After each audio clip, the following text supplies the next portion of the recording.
नमस्कार दोस्तों, आप सभी का स्वागत है एक बार फिर से साथ पीएससी एकेडमी में। और आज हम करने वाले हैं सीजी पुलिस के संभावित मॉडल आंसर और देखना दिलचस्प रहेगा कि कितना नंबर आपका आता है। ठीक है, और सीजी पुलिस के इस मॉडल आंसर में हम आज के कुछ प्रश्न करेंगे। इसके अलावा आज के मॉडल आंसर को हमारे साथ साथ आपको राकेश सर भी करवाएंगे। और साइंस के जो प्रश्न आए हैं आखिर उस पर आपने ऑप्शन क्या लिया है, बिल्कुल हम आगे बढ़ेंगे। ठीक है, चलिए। तो सबसे पहले यदि मैं बात करूं आज के सीजी पुलिस के इस सेशन में, तो आप सभी का स्वागत है। आज कोई क्वेश्चन का हम डिटेल नहीं बताएंगे, केवल मैं आपको आंसर बताते हुए चलूंगा। पहला प्रश्न जो आपको स्क्रीन पर दिखाई दे रहा है कि निम्नलिखित में से किन राज्यों में मृदा पाई जाती है। और ये मृदा कोई और मृदा नहीं बल्कि आपकी ब्लैक सॉइल है। ठीक है, ब्लैक सॉइल मतलब क्या होते हैं? करिया माटी छत्तीसगढ़ी में अगर मैं बताऊं तो काली मिट्टी कहाँ कहाँ पर पाई जाती है, ऐसा आपके प्रश्न पूछा गया है। तो आप सभी को याद रखना है, ये आपका पाया जाता है महाराष्ट्र, महाराष्ट्र के अलावा मध्य प्रदेश और मध्य प्रदेश के अलावा आपके छत्तीसगढ़। ठीक है, तो बिल्कुल जितने भी बच्चों ने इसका ऑप्शन लिया होगा, ठीक है, यहाँ पर यदि मैं बात करूँ आपके क्वेश्चन के अकॉर्डिंग जे के और एल, ठीक है, तो आप देख सकते हैं बिल्कुल आपका सी ऑप्शन लिया गया है। याद रखना है, बहुत सारे बच्चे कवायस लगा रहे हैं कि सर हमने तो केवल छत्तीसगढ़ और महाराष्ट्र में पढ़ा हुआ है। बेटा नहीं, आपके महाराष्ट्र, छत्तीसगढ़ और इसके अलावा आपके मध्य प्रदेश में भी पाया जाता है। तो बिल्कुल जितने बच्चों ने आंसर टिक किया होगा सी, इसका आंसर आ जाएगा आपका सी। अगले प्रश्न की ओर बढ़ते हैं। प्रश्न थोड़ा सा दिख रहा होगा, आप लोग थोड़ा सा मैनेज कर लेना, वरना ऑप्शन आप लोगों को यहाँ से नहीं दिख पाएगा। ठीक है, प्रश्न दिया हुआ है कि कंप्यूटर से संबंधित आपको उनकी परिभाषाओं के अनुसार मिलाना है। तो सबसे पहले यदि मैं बात करूँ सीपीयू का, ठीक है, तो सीपीयू के बारे में यदि बात करूँ, थोड़ा सा बड़ा कर लूँ क्या? चलो ठीक है, सीपीयू के बारे में यदि हम बात करें तो सबसे पहले याद रखना है सीपीयू का वह भाग जो अंकगणित एवं तार्किक क्रियाएं करता है, इसको हम कहते हैं एएलयू, अर्थमेटिक लॉजिक यूनिट कहते हैं। प्रोसेसिंग के लिए प्रयुक्त अस्थायी मेमोरी को हम कहते हैं कैश मेमोरी। ठीक है, वेब पेज ट्रांसफर करने के लिए प्रयुक्त प्रोटोकॉल आपका HTTP, hyper text transfer protocol के नाम से जिसे आप जानते हो, तो बिल्कुल सी का थर्ड हो जाएगा।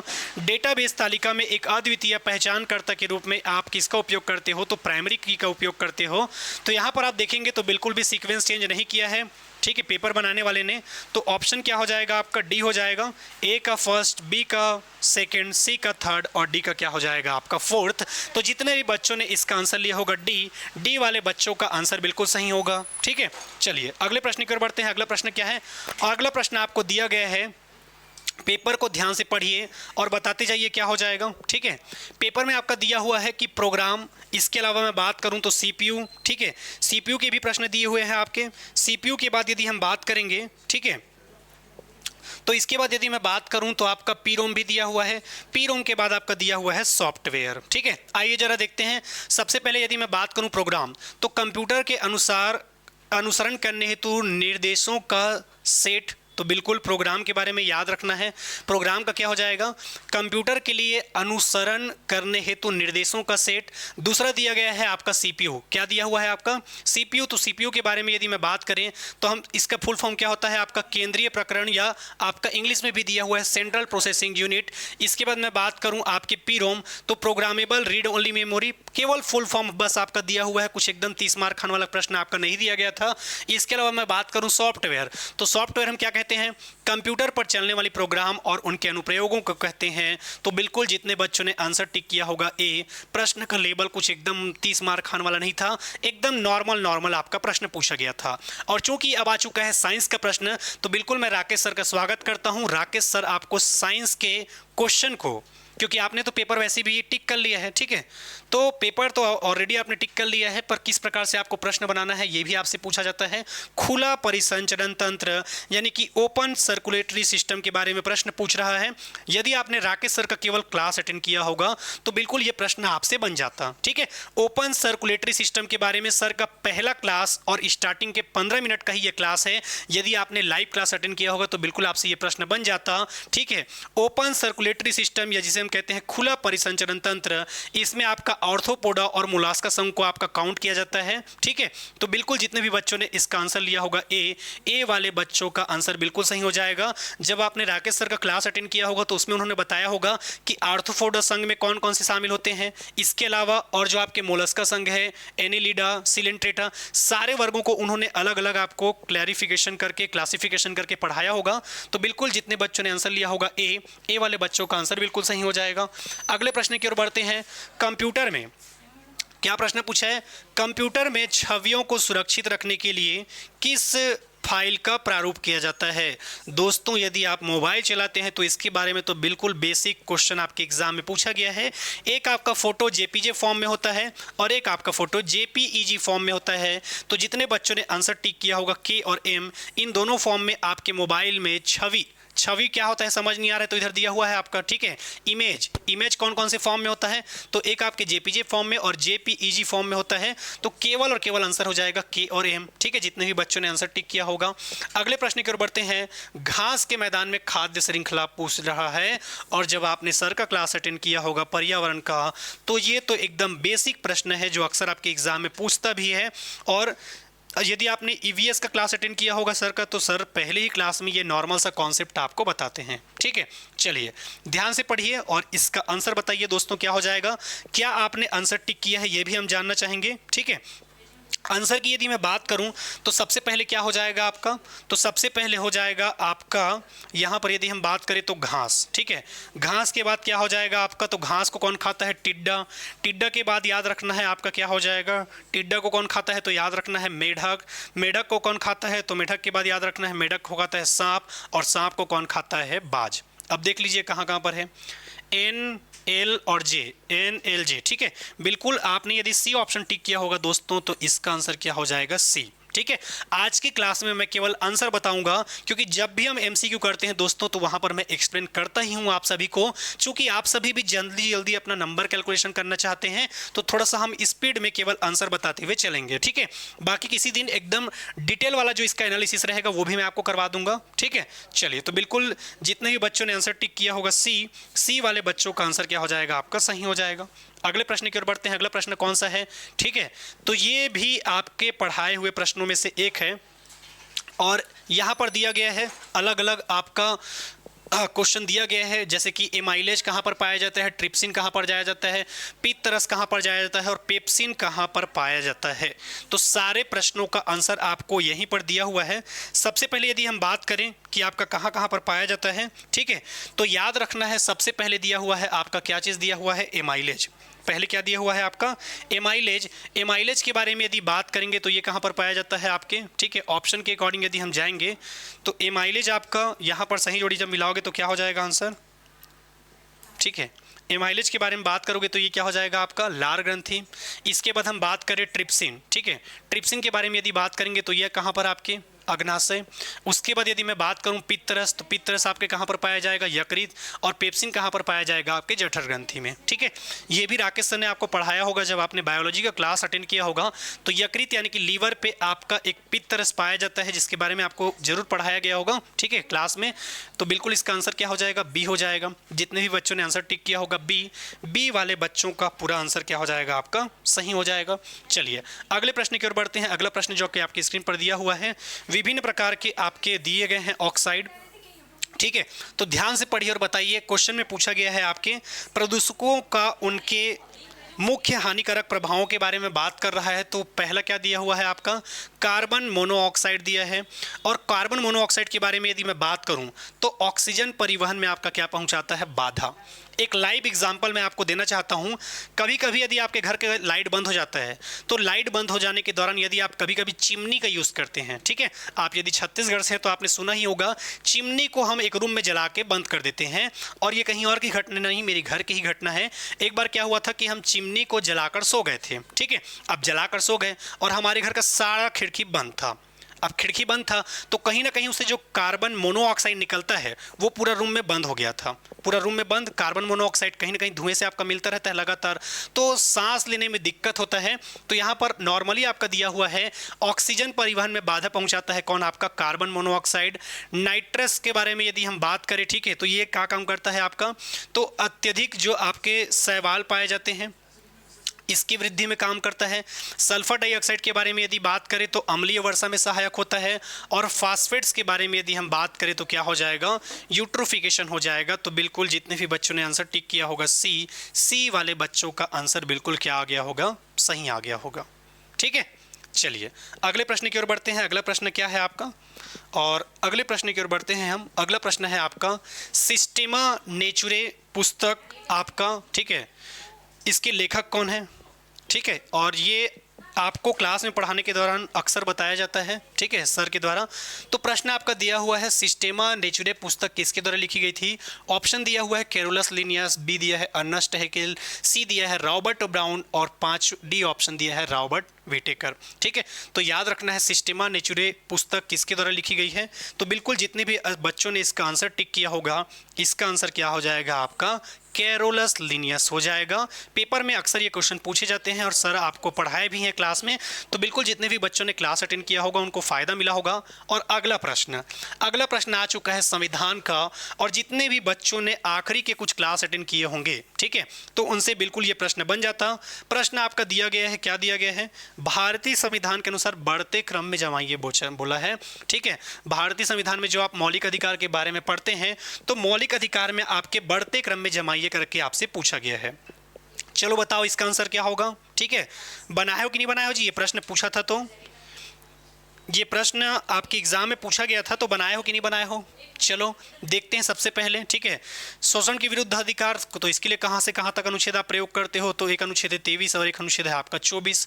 स्वतंत्रता के अधिकार के लिए 19 से लेकर आपका 22, समानता के अधिकार के लिए 14 से लेकर 18, धार्मिक स्वतंत्रता का अधिकार 25 से लेकर 28, संस्कृति एवं शिक्षा का अधिकार के लिए अनुच्छेद क्या हो जाएगा, 29 एवं 30। ठीक है, तो ऑप्शन हम चेक करें, तो समानता का अधिकार, ठीक है, ये 1 नंबर हो जाएगा। समानता के अधिकार के बाद हो जाएगा आपका स्वतंत्रता का अधिकार, तो एम एल, देखो एम और एल कहाँ पर दिया है, एम और एल के बाद यदि आगे हम बात करें तो के, एम एल और के, एम एल के, ठीक है, डी ऑप्शन होना चाहिए, एक बार चेक कर लीजिए। ठीक है, सबसे पहले आपका एम, एम के बाद है एल, एल के बाद है के, और उसके बाद यदि हम बात करें, ठीक है, के बाद हम बात करें तो के बाद अगला है आपका एन, एन के बाद क्या हो जाएगा आपका ओ। ठीक है, तो बिल्कुल जितने भी बच्चों ने आंसर टिक किया होगा इसका डी वाले बच्चों का आंसर पूरा सही है। अगले प्रश्न की ओर बढ़ते हैं। क्वेश्चन दिया गया है आपका, ठीक है, क्या दिया हुआ है क्वेश्चन, ध्यान से पढ़िए। क्वेश्चन आपसे दिया हुआ है अभिकथन एवं कारण के फॉर्म में दिया गया है। ऐसे प्रश्न आपके एग्जाम में पूछे जाते हैं, और ये कौन से पोर्शन का है आपका, तो याद रखना है इकोनॉमी के पोर्शन का है। इकोनॉमी में पूछा गया है आपका क्वेश्चन, पहला क्वेश्चन क्या बोल रहा है, साख एवं ऋण उपयोगी होगा या नहीं, यह किसी स्थिति में शामिल जोखिम पर निर्भर करता है, ऑप्शन ए। दूसरा, साख ऋण से लाभ मिलने की संभावना कृषि क्षेत्र में सबसे अधिक होती है, यह प्रश्न दिया गया है। ठीक है, तो साख ऋण के बारे में बात कर रहा है आपका, तो यहां पर आंसर क्या हो जाएगा, साख ऋण उपयोगी होगा या नहीं, यह किसी स्थिति में शामिल जोखिम पर निर्भर करता है, तो अभिकथन तो आपका गलत है। दूसरा, साख ऋण से लाभ मिलने की संभावना कृषि में सबसे अधिक है, सॉरी, ठीक है, साख ऋण उपयोगी होगा या नहीं, यह किसी स्थिति में शामिल जोखिम पर है, ये बिल्कुल सही है आपका। साख ऋण से लाभ मिलने पर संभावना केवल कृषि क्षेत्र में ही, ये गलत है। कृषि के अलावा आपके उद्योग क्षेत्र में भी तो है जहां पर सबसे ज़्यादा आपको फायदा मिलता है, तो जरूरी नहीं है कि केवल कृषि क्षेत्र में ही सबसे अधिक हो, क्योंकि छत्तीसगढ़ में तो आपके उद्योग से भी अच्छा खासा हमें मुनाफा होता है। ठीक है, तो उस दृष्टिकोण से यदि बात करें तो आपका ए सत्य, लेकिन आर क्या है, असत्य है। तो बिल्कुल जितने बच्चों ने आंसर टिक किया होगा सी वाले बच्चों का आंसर बिल्कुल सही है। अगले प्रश्न की ओर बढ़ते हैं हम। ठीक है, इसका आंसर क्या हो जाएगा आपका, सी हो जाएगा। अगला प्रश्न, भारत में विकसित पहला सुपर कंप्यूटर के बारे में बात कर रहा है। भारत में विकसित पहला सुपर कंप्यूटर क्या था आपका, ठीक है, तो याद रखना है भारत में विकसित पहला सुपर कंप्यूटर क्या था, यदि आपको ये प्रश्न पूछा गया है तो बताइए इसका आंसर क्या होगा। ठीक है, फिलहाल यदि मैं बात करूं कि भारत में पहला सुपर कंप्यूटर यदि हम बात करें तो याद था आपका परम था, ये आपको याद रखना है। ठीक है, परम 10,000 जिसका आपने नाम सुना होगा। अगला क्वेश्चन, भारत में सर्वाधिक रोजगार किस क्षेत्र में है, और ये तो बच्चों वाला प्रश्न है दोस्तों। आप सभी को पता है कि भारत कैसा देश है, कृषि प्रधान देश है, तो सबसे ज़्यादा जो रोजगार हमारे यहाँ मिलता है वो कौन से क्षेत्र में मिलता है, तो याद रखना है कृषि, चूंकि भारत क्या है आपका कृषि प्रधान देश है। अगले प्रश्न की ओर बढ़ते हैं। अगला प्रश्न कौन सा है, ठीक है, चलिए, ये भी बेहद आसान प्रश्न आपका दिया गया था, हिस्ट्री से ये प्रश्न पूछा गया था। चलिए बताइए इसका आंसर क्या हो जाएगा। ठीक है, रॉलेट एक्ट कब हुआ था, हिंद स्वराज कब हुआ था, ठीक है, इसके अलावा नागपुर अधिवेशन कब हुआ था, प्रथम सत्याग्रह कब हुआ था, ये सारे प्रश्न आपसे एग्जाम में पूछे गए हैं। ठीक है, चलिए तो जल्दी से बताइए इसका आंसर क्या हो जाएगा। आंसर आपका दिया हुआ है, सबसे पहले क्या दिया हुआ है, रॉलेट एक्ट, क्या दिया हुआ है आपका, रॉलेट एक्ट कब से कब तक हुआ था, ठीक है। उसके बाद यदि हम बात करें रॉलेट एक्ट के बारे में तो हिंद स्वराज के बाद आपका नागपुर अधिवेशन, नागपुर अधिवेशन के बाद यदि मैं बात करूं तो आपका दिया गया है प्रथम सत्याग्रह आंदोलन। ठीक है, ये दिया गया है आपके ऑप्शन में। चलिए देखते हैं, सबसे पहले हम बात करें रॉलेट एक्ट। तो रॉलेट एक्ट के बारे में आप सभी को मैं बताना चाहता हूं, 19 मार्च 1919 की घटना है और इसी रॉलेट एक्ट को हम काला कानून भी कहते हैं। ठीक है, 19 मार्च 1919 की बात है आपका रॉलेट एक्ट। हिंद स्वराज आपके 1909 की घटना है। नागपुर अधिवेशन आपके 1920 में हुआ था। प्रथम सत्याग्रह का आंदोलन 1917 में हुआ था। ठीक है, तो ऑप्शन देखेंगे तो ए का फर्स्ट, बी का सेकंड, सी का थर्ड और डी का फोर्थ। तो बिल्कुल आंसर क्या हो जाएगा आपका? बी हो जाएगा इसका आंसर। जितने भी बच्चों ने आंसर टिक किया है बिल्कुल इसका आंसर क्या हो जाएगा आपका? बी हो जाएगा। अगले क्वेश्चन की ओर हम बढ़ते हैं और अगला क्वेश्चन बिल्कुल बेहद अच्छा प्रश्न पूछा गया था। आपके स्टेटमेंट दिया गया था पेट में, ठीक है, अपचन के दौरान उत्पन्न अतिरिक्त एसिड के प्रभाव को कम करने के लिए एंटासिड एसिड का उपयोग किया जाता है। इसके लिए मिल्क ऑफ मैग्नीशिया का उपयोग किया जाता है। मिल्क ऑफ मैग्नीशिया का पीएच मान लगभग 10 होता है। ये आपका अब स्टेटमेंट दिया गया है। ठीक है, अब स्टेटमेंट के बाद दिया गया है अभिकथन। मिल्क ऑफ मैग्नीशिया का उपयोग एंटासिड के रूप में किया जाता है। पहला कारण, मिल्क ऑफ मैग्नीशिया एक प्रबल क्षार है। ठीक है, अब यहाँ पर स्पष्ट रूप से आपका दिया हुआ है कि इसका पीएच मान कितना है आपका? 10 है। ठीक है, अब पीएच मान 10 आपका दिया गया है एग्जाम के दृष्टिकोण से। ठीक है, तो यहाँ पर आपको याद रखना है। ठीक है, क्या चीज़ याद रखोगे यहाँ पर? यहाँ पर आपको याद रखना है, कथन भी दिया है और कारण भी दिया है, तो बिल्कुल इसका आंसर क्या हो जाएगा? याद रखना है ए और आर दोनों सत्य है और आर ए की सही व्याख्या करता है। ठीक है, तो बिल्कुल आंसर क्या हो जाएगा? ए हो जाएगा। अगले प्रश्न की ओर बढ़ते हैं। अगला प्रश्न क्या है? भारत में सर्वाधिक तांबा उत्पादक जिला कौन सा है? ठीक है, चलिए बताइए जल्दी से। भारत में सर्वाधिक तांबा उत्पादक, इसमें आपने कौन सा आंसर टिक किया है? ठीक है, इसमें आपने कौन सा आंसर टिक किया है? जल्दी से बताइए क्या होगा।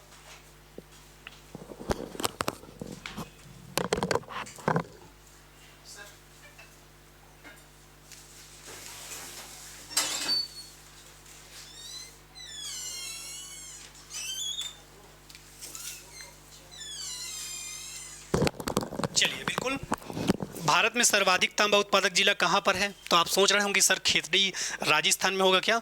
तो आप सभी को बताना चाहता हूँ कि भारत में सर्वाधिक तांबा उत्पादक जिला आपका खेतड़ी राजस्थान नहीं बल्कि क्या हो जाएगा आपका? बालाघाट मध्य प्रदेश हो जाएगा। क्या हो जाएगा? बालाघाट मध्य प्रदेश। तो जितने भी बच्चों ने आंसर टिक किया है बी वाले आंसर का आपका क्या हो जाएगा? सही हो जाएगा। ठीक है, अगले क्वेश्चन की ओर बढ़ते हैं। अगला क्वेश्चन क्या है आपका? निम्नलिखित में से कौन सा कथन सत्य है पूछ रहा है। तो 18 वर्ष की उम्र में डी गुकेश सबसे कम उम्र के शतरंज विश्व चैंपियनशिप बन गए।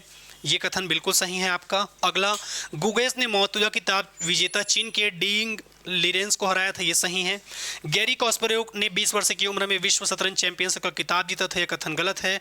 गुकेश ने आपके विश्व शतरंज चैंपियनशिप स्वीडन में जीता, ये भी कथन गलत है। तो आंसर क्या हो जाएगा आपका? ए हो जाएगा। जे एवं के आपका सही है। ठीक है, चलिए अगले प्रश्न की ओर बढ़ते हैं हम। अगला प्रश्न कौन सा हो जाएगा आपका? ठीक है, तो अगला प्रश्न है आपका जो कि आपकी स्क्रीन पर दिया हुआ है। केंद्रों को उनके गौरव की चरम सीमा के अनुसार काल क्रम के अनुसार जमाने बोला है। किसके अनुसार जमाने बोला है? तो याद रखना है, काल क्रम के अनुसार जमाने बोला है।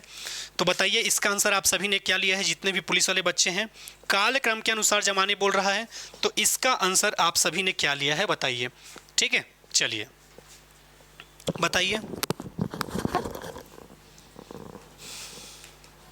अब ये मत बोलना सर आप आंसर की करा रहे हो कि हम लोगों को क्वेश्चन का आंसर पूछ रहे हो। मैं तो ये देखना चाहता हूं कि आप लोगों ने एग्जाम में क्या आंसर लिया है। सबसे पहले यदि हम बात करें तो भीमबेटका। ठीक है, सबसे पहले क्या आ जाएगा आपका? भीमबेटका। भीमबेटका के बाद अगला क्या आ जाएगा आपका? ठीक है, तो धौलावीरा। धौलावीरा के बाद आपका कौन सा हो जाएगा? तो धौलावीरा के बाद आपका आ जाएगा तक्षशिला। तक्षशिला के बाद यदि मैं बात करूं तो आपका नालंदा और उसके बाद आखिरी में कौन सा आ जाएगा आपका? खजुराहो। ठीक है, तो जितने भी बच्चों ने आंसर टिक किया होगा सी वाले बच्चों का आंसर बिल्कुल क्या आया होगा? सही होगा। ठीक है, तो इसका आंसर क्या हो जाएगा आपका? सी हो जाएगा। अगले प्रश्न की ओर बढ़ते हैं। अगला प्रश्न क्या है? ध्यान से पढ़िए और बताइए कि आप लोगों ने इसका आंसर क्या टिक किया है एग्जाम में। ठीक है, क्वेश्चन आपसे दिया गया है, MS वर्ड के बारे में दिया गया है कथन और इसका कारण भी दिया गया है। ठीक है, चलिए जल्दी से बताइए क्या हो जाएगा इसका आंसर।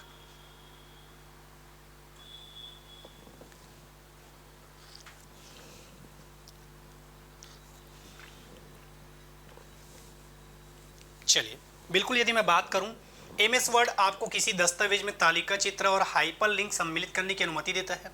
ये तो बिल्कुल आपका सत्य बात है। अगला, एमएस वर्ड में एक वर्ड प्रोसेसिंग एप्लीकेशन है जिसका उपयोग सिर्फ दस्तावेज और टाइपिंग करने हेतु किया जाता है। ये आपका कथन क्या है? गलत है। ठीक है, तो जितने भी बच्चों ने आंसर टिक किया होगा सी, ए सत्य है, लेकिन आर क्या है? आपका असत्य है। याद रखना है एमएस वर्ड के बारे में जो आपका कारण दिया गया है ये आपका गलत है। ठीक है, चलिए अगले प्रश्न की ओर बढ़ते हैं। अगला प्रश्न क्या है? विनोद कुमार शुक्ल, ठीक है, जिनको अभी क्या मिला है? 59वां ज्ञानपीठ पुरस्कार प्राप्त हुआ है। चलो बताओ इसका आंसर आप लोगों ने क्या लिया है पेपर में? ठीक है, पेपर में आप लोगों ने क्या आंसर लिया है बताते जाइए। आपके पेपर में प्रश्न पूछा है, छत्तीसगढ़ के प्रख्यात हिंदी कवि एवं लेखक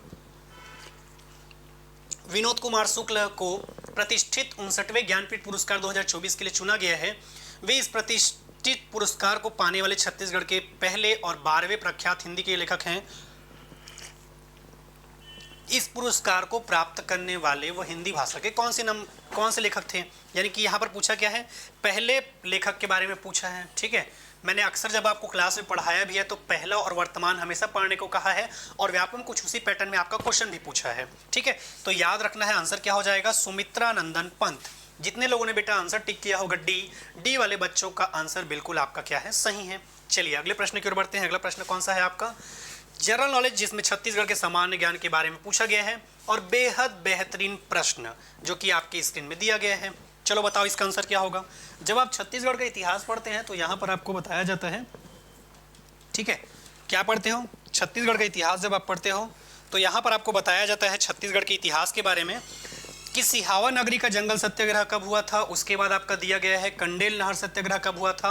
उसके बाद आपका दिया गया है छत्तीसगढ़ में भारत छोड़ो आंदोलन और छत्तीसगढ़ में अंग्रेजों का नियंत्रण। ये सारा क्वेश्चन आपके एग्जाम में दिया गया है। चलो बताओ इसका आंसर क्या टिक किए हो आप लोग पेपर में?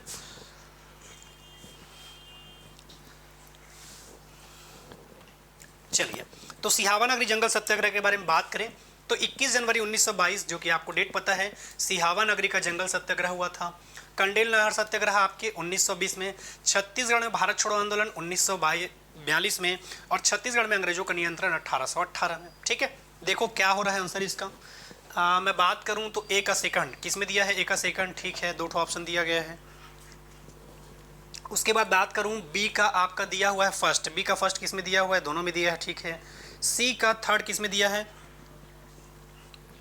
तो सी का थर्ड दिया है आपके ए ऑप्शन में, और डी का फोर्थ। ठीक है, तो जितने बच्चों ने इसका आंसर टिक किया होगा ए वाले बच्चों का आंसर बिल्कुल सही है।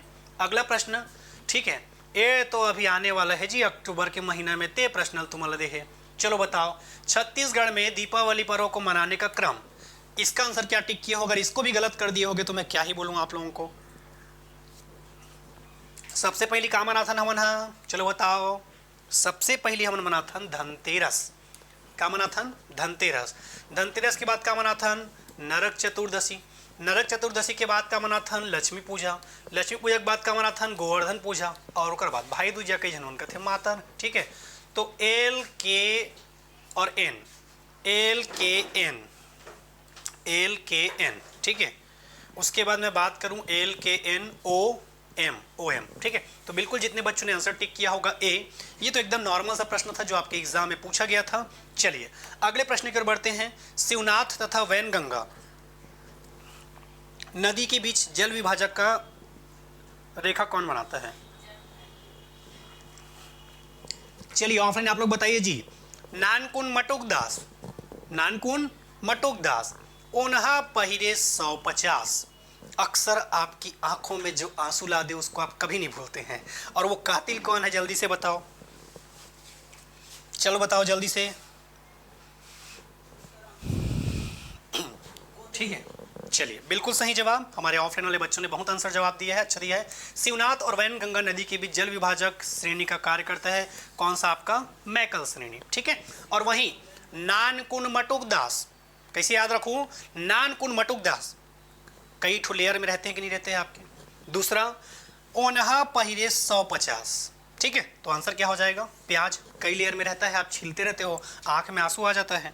अगला प्रश्न, ठीक है, छत्तीसगढ़ में स्थापित सार्वजनिक क्षेत्र की औद्योगिक इकाइयां क्या है? तो इसको बनाने के लिए आपको क्या जानना होगा, कालक्रम जानना होगा, और कौन कौन से कालक्रम में क्या क्या हुआ है ये आपको पता रहेगा, तो बिल्कुल आप इसका आंसर बना लेंगे। ठीक है, मैं बच्चों को बता दिया था लास्ट क्लास में, मौलिक अधिकार वाला आएगा ही करके। हाँ, पूरा मौलिक अधिकार पढ़ाने के बाद ना बच्चों को बताया था कि सही जोड़ी मिलाओ आएगा एक ठो करके। ठीक है, और वहाँ से आया है।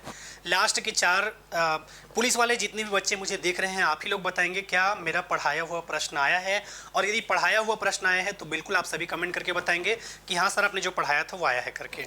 चलिए जल्दी से बताइए। सबसे पहले यदि मैं बात करूँ, ठीक है, यहाँ पर अगर मैं बात करूँ तो सबसे पहले आपका स्थापना हुआ था भिलाई स्टील प्लांट का 1955 में, और ऐसे ही आपके कालक्रम के अनुसार यदि आप जमाते जाओगे, ठीक है, तो भिलाई स्टील प्लांट के बाद स्थापना हुआ था आपके बाल्को कोरबा का, बाल्को कोरबा के बाद आपका हुआ था ACCL 1985, आप सभी को पता है। ठीक है, उसके बाद आपका बेलाडीला NMDC बेलाडीला का हुआ था, उसके बाद आपका NTPC सीपत। ठीक है, तो इस हिसाब से आप देखोगे तो आंसर क्या हो जाएगा, आपका सी हो जाएगा, ONMKL। ठीक है, जितने भी बच्चों ने आंसर टिक किया होगा इसका, उनका आंसर बिल्कुल क्या हो जाएगा, सही हो जाएगा। अगले प्रश्न की ओर बढ़ते हैं। पंचायती राज, आखिरी क्लास जिसने देखा होगा पंचायती राज को, ठीक है, फ्राइडे को मैंने करवाया था, केवल 4 से 5 आपको नाम मैंने करवाए थे, ज़्यादा नहीं करवाया था, केवल 4 से 5 नाम करवाया था। चलो बताओ इसका आंसर क्या टिक किए हो, और इसका आंसर कोई गलत टिक किए होगे जितने बच्चों ने आंसर देखा होगा उन लोगों ने। चलो बताओ इसका क्या होगा।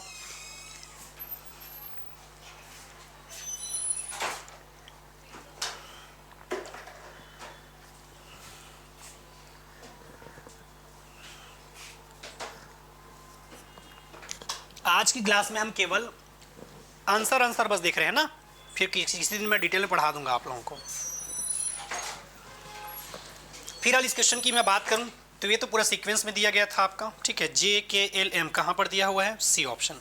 कैसे JKLM सर, बलवंत राय आया था 1957, अशोक मेहता 1977, GVK राव आपके 1985, ML सिंघवी आपके 1986।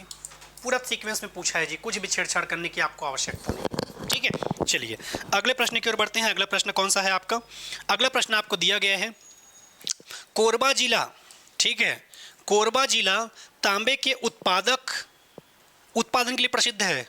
गलत बेटा, क्लास में कई बार आपको बताया जाता है कोरबा में आपका तांबा नहीं बल्कि क्या मिलता है, कोयला। ठीक है, दीपका, कुसमुंडा, ये सब खदान आपने सुना है ना, ये कहाँ पर पाया जाता है, आपके कोरबा में। तो कथन तो आपका गलत है। कोरबा में भारत एल्यूमिनियम कंपनी बाल्को की स्थापना की गई है, ये बिल्कुल सही है बेटा। तो आंसर क्या हो जाएगा, ए असत्य, एस यानी कि आपका जो कथन दिया है वो गलत है, और कारण क्या है आपका सही है। तो बिल्कुल जितने बच्चों ने आंसर टिक किया होगा डी, ये बिल्कुल आपसे बन जाएगा। जब मैंने पंचायती राज का पहला क्लास पढ़ाया था, वहाँ पर आप सभी को मैंने बताया भी था कि कोई भी पंचायत पढ़ने से पहले, क्या बताया था आपको, कोई भी पंचायत पढ़ने से पहले सबसे पहले क्या जानना होगा, बताया था। चलो बताओ इसका आंसर क्या लिया हूँ। जितने भी बच्चे आंसर देख रहे हैं जल्दी से मुझे कमेंट करके बताओ इसका आंसर आपने क्या लिया है। चलो बताओ इसका क्या लिया है। बुनियादी इकाई पूछा है जी। मैंने बताया था कि ग्राम पंचायत पढ़ने से पहले, जनपद पंचायत पढ़ने से पहले और जिला पंचायत पढ़ने से पहले आपको किसके बारे में नॉलेज होना चाहिए, बताया था मैंने, ग्राम सभा। तो ग्राम सभा ही आपकी बुनियादी इकाई है। अगला, छत्तीसगढ़ के हर्बल स्टेट। ठीक है, तो जुलाई का महीना आपका 4 जुलाई 2001 को क्या मनाया जाता है, छत्तीसगढ़ को हर्बल स्टेट घोषित किया गया था। तो बिल्कुल 30 का आंसर क्या हो जाएगा, बी। अगले प्रश्न की ओर बढ़ते हैं। छत्तीसगढ़ का मुख्य फसल कौन सा नहीं है। मुझे नहीं लगता कि इसका आंसर कोई भी बच्चा गलत करेगा। चलो बताओ क्या होगा इसका आंसर। मुझे नहीं लगता कि इसका आंसर कोई भी बच्चा गलत करेगा। अब देखना दिलचस्प रहेगा। चलिए बताइए, छत्तीसगढ़ की मुख्य फसल नहीं है पूछा है। बेटा हमारे यहाँ धान तो बोते हैं, मक्का बोते हैं, अलसी बोते हैं, लेकिन बादाम बोते हो क्या, नहीं बोते। आप अपने घर में एक पेड़ लगा लिए हो, उस हिसाब से हम काउंटिंग नहीं करेंगे। ठीक है, तो याद रखना है, सी हो जाएगा। अगला, छत्तीसगढ़ की जनजातियों के क्रम के आधार पर बात कर रहा है। छत्तीसगढ़ की जनजातियों में निम्नलिखित में से कौन सी पद्धति पाई जाती है, तो ये आपको याद रखना है, विनिमय विवाह, हठ विवाह, अपहरण विवाह और क्रय विवाह। तो आंसर क्या हो जाएगा? जे, के, एल और एम हो जाएगा। ठीक है, अगले प्रश्न की ओर बढ़ते हैं। सेमीकंडक्टर निर्माण प्लांट की आधारशिला हाल ही में कहां पर रखी गई है? ठीक है, ये काफी चर्चा का विषय रहा था और पेपर में प्रश्न पूछ भी लिया गया है। याद रखना है, सेमीकंडक्टर निर्माण प्लांट की आधारशिला कहां रखी गई है? तो याद रखना है ये कहां पर रखा गया है? आपके नया रायपुर में। कहां पर रखा गया है? तो याद रखना है ये आपके नया रायपुर में रखा गया है दोस्तों। पेपर में यदि पूछा जाएगा तो याद रखना है। चलिए अगले प्रश्न की ओर बढ़ते हैं। अगला प्रश्न क्या है आपका, जो कि एग्जाम में पूछा जाता है और वो कुछ इस प्रकार से दिया गया है। छत्तीसगढ़ में धान की खेती, क्या की खेती के लिए? धान की खेती के लिए पूछा है। आओ जरा देखें और धान का खेती भी कर लेते हैं। सबसे पहले यदि मैं बात करूं तो सबसे पहले आपको क्या करना होगा? जुताई करना होगा। जुताई करने के बाद क्या करोगे जी? तो इसके बाद बुआई करोगे। बुआई करने के बाद क्या करोगे? तो आप रोपा लगाओगे, धान अगर थोड़ा बड़ा बड़ा हो गया है तो। उसके बाद क्या करोगे? निंदाई करोगे और उसके बाद क्या करोगे? कटाई करोगे। ऑप्शन देख लो, NMK। ठीक है, आपका सी ऑप्शन होना चाहिए। और बिल्कुल जितने बच्चों ने आंसर टिक किया होगा सी वाले बच्चों का आंसर क्या हो जाएगा? बिल्कुल सही हो जाएगा। ठीक है, अगले प्रश्न की ओर बढ़ते हैं। अगला क्या है? एड़ी के धोवन होने के मुहावरे का अर्थ क्या है? ठीक है, अक्सर आप मजाक मजाक में कहते हैं। चलिए, ऑफलाइन कोई बच्चा है हमारे यहाँ, बिल्कुल आप बताएंगे इसका आंसर क्या होगा? एड़ी के धोवन के मुहावरे का अर्थ क्या होता है? तो कभी कभी हम मजाक में ये वर्ड बोलते हैं। ठीक है, क्या मजाक में बोलते हैं? बताइए इसका आंसर क्या होगा? हाँ, आप ही को बोल रहा हूँ, इसका आंसर क्या होगा बताइए। ठीक है, कभी कभी हम मजाक में बोल देते हैं ना, तिमोर एड़ी धोवन के बराबर नहीं है। ठीक है, तो एड़ी के धोवन बराबर नहीं है, किसका मतलब क्या होता है? ठीक है, ऑफलाइन से बिल्कुल सही आंसर आया है। स्वच्छ होना गए होगा क्या? नहीं। ठीक है, एड़ी तिमोर एड़ी धोवन के बराबर नहीं है, मतलब तुलना करत हस। तुलना मतलब क्या होते? एकदम तुच्छ होना। ठीक है, कैसे कर डालोगे? ठीक है, अक्सर आप अपने छोटे भाई बहनों को कहते हो तिमोर एड़ी धोवन में नहीं हंस रे, तब वो तुल में अपन से सुतावत हो। ठीक है, ऐसा क्यों बोलते हैं हम? अपने छोटे भाई या बहन को बोलते हैं अक्सर। ठीक है, घरों में जब आपस में भाई बहन का प्यार रहता है तो अक्सर हम लोग ऐसा बोलते हैं कि तिमोर एड़ी धोवन के बराबर नहीं है बेटा, तब वो तुल में अपन से सुतावत हो। ठीक है, ऐसा हम लोग अक्सर अपने छोटे भाइयों या बहनों के साथ करते रहते हैं प्रयोग। ठीक है, तो ये आपको याद रखना है, या क्वेश्चन में यदि आपने आंसर इसका डी लिया होगा तो बिल्कुल सही हुआ होगा। अगला प्रश्न, छत्तीसगढ़ में पूछा गया है आपके ग्रीष्मकाल। क्या पूछा गया है? छत्तीसगढ़ में ग्रीष्मकाल के बारे में प्रश्न पूछ रहा है। छत्तीसगढ़ में ग्रीष्मकाल का अधिकतम तापमान 42 डिग्री सेल्सियस से अधिक रहता है। कथन, कारण, कर्क रेखा छत्तीसगढ़ से गुजरती है जिस पर ग्रीष्म काल में सूर्य का प्रकाश सीधा पड़ता है। ठीक है, तो ये आपके कथन भी सही है और कारण भी सही है और आर्य की सही व्याख्या भी करता है। याद रखना है, अभी आपका जब से जंगलों का कटाव ज़्यादा हुआ है, हर बार छत्तीसगढ़ में 42 डिग्री सेल्सियस से आपका अधिक रहता है टेम्परेचर। ठीक है, दूसरा, कर्क रेखा छत्तीसगढ़ से गुजरती है। आप सभी को भी पता है कि छत्तीसगढ़ के कौन कौन से जिले से कर्क रेखा गुजरती है। ठीक है, 23.5 डिग्री अक्षांश के साथ जब कर्क रेखा छत्तीसगढ़ से गुजरती है तो उसकी प्रकाश सीधी सीधी पड़ती है, तो आपके कारण भी सही है। अगला, 100 से कम व्यक्ति प्रति वर्ग किलोमीटर जनसंख्या घनत्व 2011 वाले जिले कौन कौन से हैं? अब ये तो पूरा कॉमन सेंस वाला प्रश्न है। क्यों कॉमन सेंस वाला प्रश्न है सर? आओ जरा देखते हैं। सबसे पहले बेटा, यदि आप सोच रहे हो कि बस्तर, तो बस्तर आपका जिला मुख्यालय है, वहाँ पर कैसे कम रहेगा। दूसरा, जसपुर, जसपुर भी आपका जिला मुख्यालय है, तो वहाँ पर कैसे कम रहेगा। लेकिन वहीं मैं बात करूँ, ठीक है, आपके नारायणपुर और दंतेवाड़ा, भले ही वो खुद आपके जिला मुख्यालय ये भी है नारायण दंतेवाड़ा, पर थोड़ा सा तुलना करोगे आप 100 से कम व्यक्ति प्रति वर्ग किलोमीटर के हिसाब से, तो आंसर क्या हो जाएगा आपका? जे और के हो जाएगा। तो जितने भी बच्चों ने आंसर टिक किया होगा, डी वाले बच्चों का आंसर बिल्कुल क्या हो जाएगा? सही हो जाएगा। ठीक है, चलिए अगले प्रश्न की ओर बढ़ते हैं। अगला प्रश्न कौन सा है आपका? मराठा सूबेदार का मुख्यालय कहाँ था? चलो बताओ, मराठा सूबेदार का मुख्यालय कहाँ पर था? ये आपके पेपर में पूछा गया है। चलो बताओ जल्दी से क्या होगा। मराठा शासनकाल में सूबेदार का मुख्यालय कहाँ पर था? ठीक है, तो याद रखना है ये कहाँ पर था? रतनपुर में था। अगला क्वेश्चन आपका दिया गया है, कलचुरियों के शासन का अंत। ठीक है, तो कलचुरियों के शासन का अंत आपको कैसे पता चलता है? तो याद रखना है 1000 से लेकर 1741 तक छत्तीसगढ़ में किसका शासन रहता है? कलचुरियों का। इसके बाद छत्तीसगढ़ में मराठों का आक्रमण होता है। ठीक है, जो कि 1741 से लेकर 1857 तक आपका चलता रहता है। छत्तीसगढ़ में सूबा शासन की बात कर रहा है। ठीक है, तो ये आपको याद रखना है 1788 से लेकर 1818 तक आपका क्या चलता है? सूबा शासन चलता है। बिम्बा जी भोसले के प्रशासन के बारे में बात कर रहे हैं, तो सबसे पहले इसी का स्टार्ट होता है। ये अगर हम बात करें, ठीक है, तो आपके 58 से लेकर 1788 तक के आसपास इसका चलता है आपका, ठीक है। छत्तीसगढ़ में ब्रिटिश नियंत्रण काल, तो ये आपके 1818 से लेकर 1830 तक चलता है। अब देख लो जी आंसर क्या होगा, ठीक है। यहाँ पर हम बात करें तो 1000 से 1741, ठीक है, 1741 तो आपका के बाद क्या हो जाएगा आपका, यहाँ पर मैं देखूं, ठीक है, तो 1741 में आपका मराठों का छत्तीसगढ़ में आक्रमण होगा, के और एल, ठीक है। के और एल किस में दिया है आपका, बी, तो ऑप्शन क्या हो जाएगा, बी ऑप्शन हो जाएगा, ठीक है। और लास्ट में छत्तीसगढ़ में ब्रिटिश नियंत्रण काल, जो जितने भी बच्चों ने आंसर टिक किया होगा बिल्कुल उनका आंसर क्या हो जाएगा, बी हो जाएगा। अगले प्रश्न की ओर बढ़ते हैं, और ये तो मैंने क्लास में 25 से 26 बार बताया होगा। जब भी हम छत्तीसगढ़ पुलिस प्रशासन का टॉपिक पढ़ते थे वहाँ पर मैं आपको ये टॉपिक पढ़ाता ही था, ठीक है। छत्तीसगढ़ में वर्तमान के पुलिस महानिदेशक या DGP director general of police कौन थे, तो ये तो प्रश्न मैंने कई बार आपको बताया था। कौन थे आपके, अजय जुनेजा नहीं, ये तो 11वें नंबर के थे। अभी कौन है आपके 12वें नंबर पे, एडी गौतम या अरुण देव गौतम। तो बिल्कुल जितने बच्चों ने आंसर टिक किया होगा इसका ए वाले बच्चों का आंसर सही है। अगला प्रश्न क्या पूछता है, भारत में बॉक्साइट उत्पादन, किसके उत्पादन, भारत में बॉक्साइट उत्पादन में छत्तीसगढ़ का कौन सा स्थान है, पूछा है, ठीक है। तो याद रखना है भारत में बॉक्साइट उत्पादन में छत्तीसगढ़ का स्थान पूछा है बेटा, तो याद रखना है छत्तीसगढ़ का स्थान है आपका चौथा। कौन से जिले में टीन के भंडार हैं। अब आपके मन में आ रहा होगा सर हमने तो दंतेवाड़ा पढ़ा था।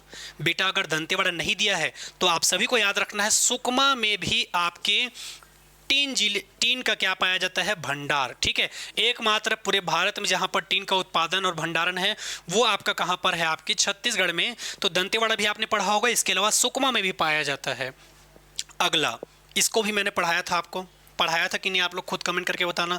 छत्तीसगढ़ पुलिस विभाग द्वारा महिला सुरक्षा के हेतु कौन सा पाया जाता है, तो अभिव्यक्ति ऐप मैंने बताया था आपको। तो ऑप्शन क्या हो जाएगा, केवल क्या हो जाएगा, केवल के जिन्होंने टच किया होगा, केवल के, आंसर क्या हो जाएगा, अभिव्यक्ति ऐप। मैंने केवल और केवल एक एप्लीकेशन आपको बताया था, छत्तीसगढ़ का पुलिस प्रशासन पढ़ा रहा था और वो ऐप का नाम मैंने बताया था आपको, अभिव्यक्ति ऐप, ठीक है।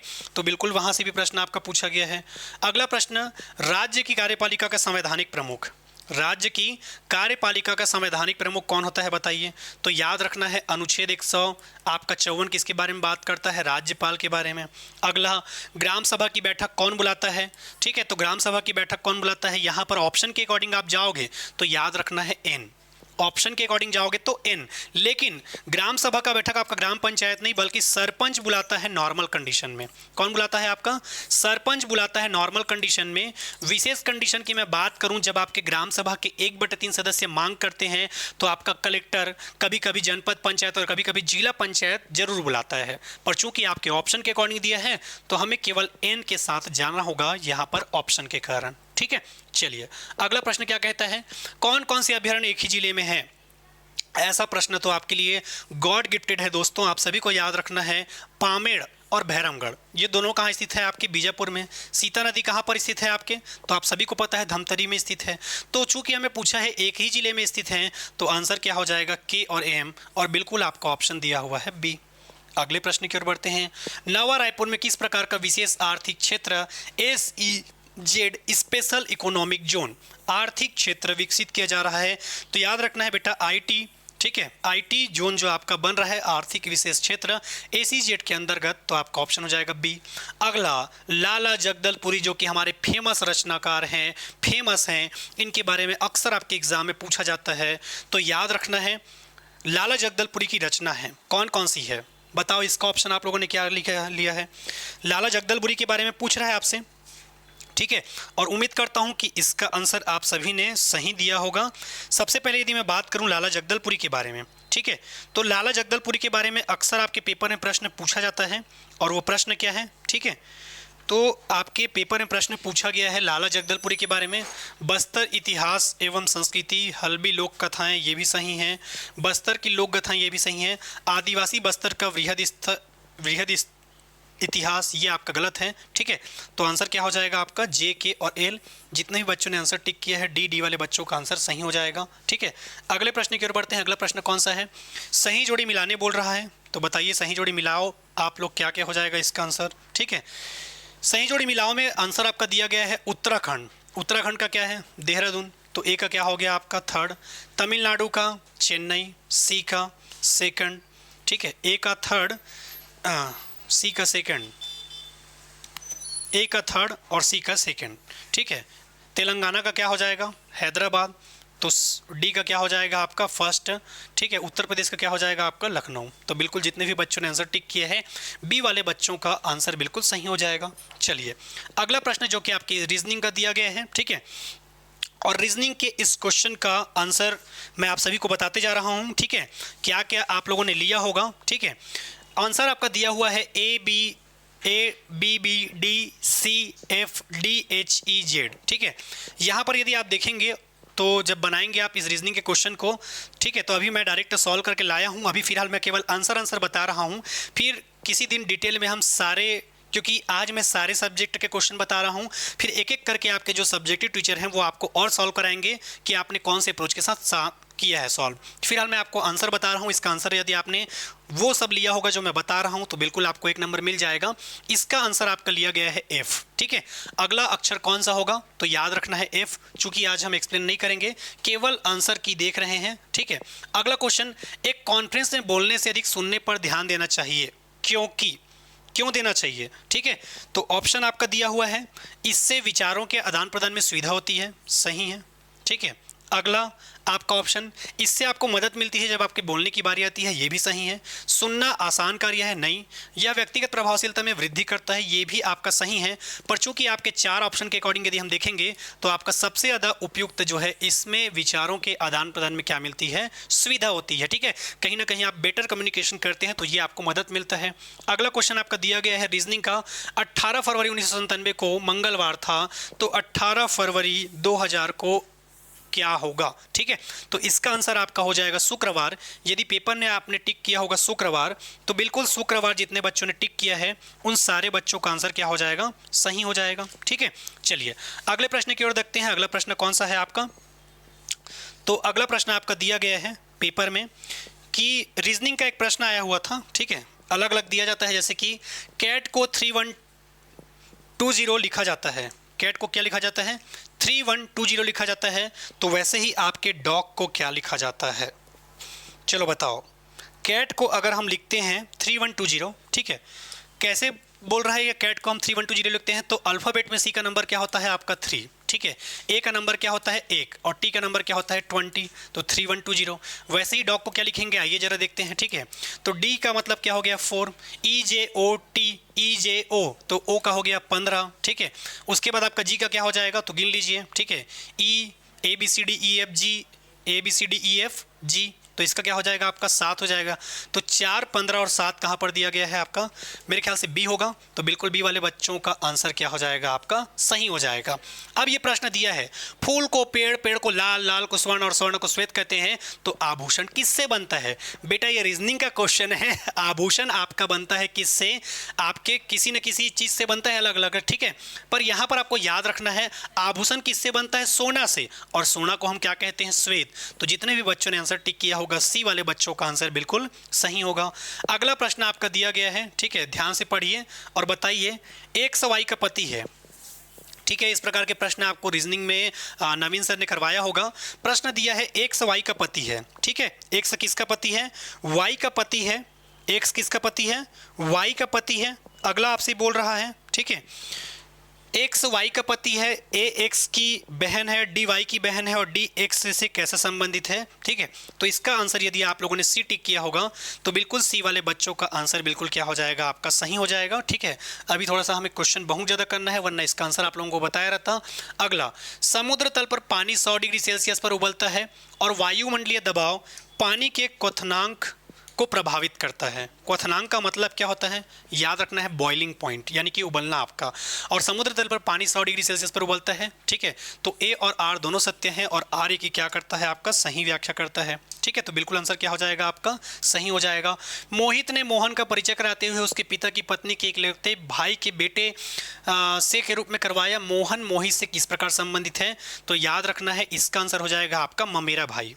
क्या हो जाएगा? इसका आंसर हो जाएगा ममेरा भाई, ठीक है। चलिए अगले प्रश्न की ओर बढ़ते हैं। मास्लो के आवश्यकता के पदानुक्रम के आधार पर निम्नलिखित क्रमों में उनको जमाइए बोला है। तो सबसे पहले क्या हो जाएगा? आप यदि क्रम को जमाएंगे तो सबसे पहले आपको आवश्यकता होती है भोजन की, किसकी आवश्यकता होती है? भोजन का। भोजन के बाद आपको चाहिए रोजगार। रोजगार के बाद आपको क्या चाहिए? मित्र, ताकि आप पैसा को खर्च कर पाओ, क्योंकि वो क्या दिलाएंगे आपको? ठीक है, वो दिलाएंगे आपको आत्मविश्वास, और आत्मविश्वास आपके पास है तो आपके अंदर क्या आ जाएगी? नैतिकता। ठीक है, तो KLMNO यानी कि ऑप्शन क्या हो जाएगा? सी। और जितने बच्चों ने आंसर टिक किया है सी वाले बच्चों का आंसर बिल्कुल क्या हो जाएगा? सही हो जाएगा। चलिए अगले प्रश्न की ओर बढ़ते हैं। गार्टनर की ई गवर्नेंस के मॉडल की 4 अवस्थाओं के बारे में बात कर रहा है। ठीक है, ये प्रश्न आपके कल के एग्जाम में पूछा गया था, और कल के एग्जाम की यदि मैं बात करूं तो आप यदि आंसर के बारे में बात करेंगे तो इसका आंसर आपका आ जाएगा। ठीक है, चूंकि ये रीजनिंग का आपका क्वेश्चन है और गार्डनर के ई गवर्नेंस मॉडल के 4 अवस्थाओं के सही क्रम के बारे में बात कर रहे हैं, तो सबसे पहले होता है आपका उपस्थिति। ठीक है, प्रेजेंस। उसके बाद आपका होता है इंटरेक्शन। ठीक है, उसके बाद आपका होता है लेन देन। लेन देन के बाद क्या होता है? आपका परिवर्तन। ठीक है, तो ऑप्शन क्या हो जाएगा? KLMN। ऑप्शन कहाँ पर दिया हुआ है? आपका बी। ठीक है, तो बिल्कुल जितने भी बी वाले बच्चे हैं उनका आंसर क्या हो जाएगा? आपका सही हो जाएगा। जितने बच्चों ने इसका आंसर टिक किया होगा बी वाले बच्चों का आंसर बिल्कुल क्या हो जाएगा? सही हो जाएगा। चलिए अगले क्वेश्चन को ध्यान से पढ़िए। क्वेश्चन थोड़ा सा लेंदी आपका दिया गया था। ठीक है, बाकी ये प्रश्न आप लोग बना लेते। इसका आंसर क्या दिया गया है? ठीक है, तो याद रखना है, सबसे पहले आपका दिया गया है वृत्त के अंदर नंबर, वृत्त और त्रिभुज में उभयनिष्ठों की संख्या। उसके बाद आपका दिया गया है आयत और त्रिभुज में उभयनिष्ठ की संख्या। सभी आकृतियों के अंदर की संख्या आपका दिया गया है। ठीक है, तो याद रखना है, सबसे पहले यदि आप काउंट करेंगे वृत्त के अंदर नंबर, तो उसके नंबर कितने मिल जाएंगे आपको? 3 मिल जाएगा। ठीक है, कितना मिल जाएगा आपको? वृत्त के अंदर 3। उसके बाद आप बात करेंगे वृत्त और त्रिभुज उभयनिष्ठ की संख्या। ठीक है, तो इसका आपका हो जाएगा 4। आयत और त्रिभुज में उभयनिष्ठ यदि पूछा गया है तो याद रखना है क्या हो जाएगा? 9। और सभी आकृतियों के अंदर की संख्या पूछा है तो इसका आंसर क्या हो जाएगा? 5। ठीक है, तो आंसर आपका हो जाएगा सी। ठीक है, जितने बच्चों ने आंसर टिक किया है सी वाले बच्चों का आंसर बिल्कुल सही हो जाएगा। अगला प्रश्न, आकृतियां दी गई है आपकी। ठीक है, और आकृतियों के बारे में पूछ रहा है आपसे। ठीक है, तो याद रखना है कितने प्रकार की सरल रेखाएं, त्रिभुज और वर्ग हैं। ठीक है, तो इसका आंसर यदि आपने टिक किया होगा कि इसमें 13 सरल रेखाएं। कितनी सरल रेखाएं? तो याद रखना है 13 सरल रेखाएं, 22 त्रिभुज और 7 आपके क्या है? वर्ग हैं। तो आंसर क्या हो जाएगा? के हो जाएगा। इसके बाद निम्नलिखित श्रेणी में अगला अंक कौन सा होगा? ठीक है, 3, 5, 9, 15, 23, 33, 45 और 59 ये सब दिया गया है। तो अगला क्रम जो आपको देखना है, निम्नांकित श्रेणी में अगला अंक कौन सा होगा? तो कौन सा हो जाएगा आपका? 75 हो जाएगा। बिल्कुल जितने बच्चों ने आंसर टिक किया होगा डी वाले बच्चों का आंसर बिल्कुल सही है। अगला प्रश्न, ठीक है, प्रश्न आपका दिया गया है। ठीक है, क्या दिया हुआ है? प्रश्न आपका दिया गया है कि भोपाल मध्य प्रदेश और भुवनेश्वर। चलिए बताइए इसका आंसर आप लोगों ने क्या लिया है? बताओ। अब यहाँ पर नॉर्मल सा दिया गया है जी आपका। ठीक है, प्रश्न को क्या दिया गया है? नॉर्मल सा आपका दिया गया है। भोपाल मध्य प्रदेश की राजधानी क्या है? भोपाल। तो भुवनेश्वर की राजधानी क्या रही? ओडिशा। नॉर्मल है ना प्रश्न? ठीक है, कई लोग उड़ीसा कहते हैं, आप सभी को मैं बता दूं ओडिशा है। It's clear. चलिए अगला, चलो इला बताओ, इला पढ़े छो तुमन क्लास में। सबसे पहली का इसे कालक्रम के अनुसार ऋग्वेद, ऋग्वेद के बाद यजुर्वेद, यजुर्वेद के बाद सामवेद और सामवेद के बाद अथर्ववेद। ऑप्शन क्या हो जाएगा? देखो MLK कहाँ पर दिया है? MLK वाह, एक सामने में दे सर, इला हम बना रहे हैं। चलो अगले आंसर की ओर बढ़ते हैं। संख्याओं को सही क्रम में व्यवस्थित करने बोल रहा है। ठीक है, चलिए तो सबसे पहले आपके संख्याओं को सही क्रम में जब व्यवस्थित करने बोल रहा है तो आंसर क्या हो जाएगा? सबसे पहले आपका हो जाएगा 5, 5 के बाद क्या हो जाएगा आपका 9, 9 के बाद 13, 13 के बाद 21 और 21 के बाद आपका 25। तो ऑप्शन क्या हो जाएगा? बी। अगले प्रश्न की ओर बढ़ते हैं। अगला प्रश्न कौन सा है?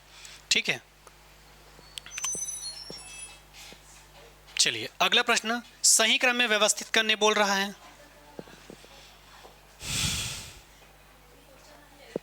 चलो इसका आंसर क्या लिया है?